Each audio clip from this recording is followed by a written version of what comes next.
𝗏𝗵𝗲, good evening. Are you choosing sadness over happiness?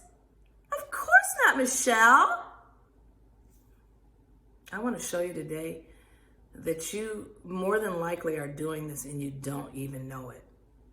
I was watching an interview with 𝗏𝗵𝗲 𝗪𝗧𝗧, and he asked the question, why are you choosing to be sad over being happy?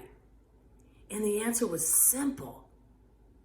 The fear of hope. The fear of the hope of happiness. And there were two things that he pointed out. He said, you fear hope because, number one, you actually would have to admit that there's something wrong with your current state of affairs. And number two, you'd have to realize that something different could happen. Now, I want to go a little bit deeper on these two things. Follow me, because this was fascinating to me. When you have to admit that things are not going the way you want, that can put a ding on your pride. We don't want to show that we're wrong. We don't want to admit that maybe something isn't quite right. But you see, if you hope, you have to be willing to admit that things aren't going the way you want. For example, you want to escape the rat race. Well, it's not because you love your fucking job, okay? You want to escape for a reason. So you have to admit things aren't quite the way you want it for hope to come in. Number two, you have to realize that something else can happen. Well, guess what? What ifs start to creep in. Well, what if I have another opportunity and I don't make enough money? What if I have to move to somewhere else?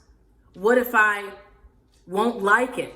What if I love it, but the happiness that it would bring wouldn't last? You see, the concept of it being out of our control, the what ifs that creep in, all of these things are basically us avoiding a potential disappointment. Now follow me.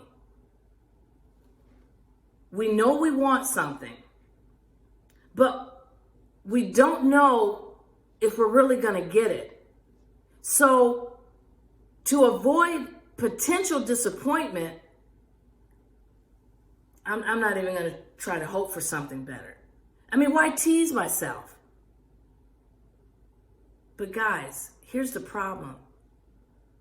We're protecting ourselves from potential disappointment, but this action is causing us to stay in a continuous loop, marinating in our sadness, our frustration, our anger, our doubt, all because we don't want to risk potential disappointment.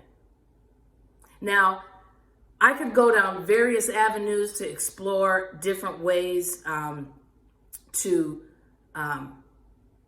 not do that with your mind. And all I can say is it would take too long and you would not sit here and watch the video, because you know you don't like, this is already going over past how long you like anyway.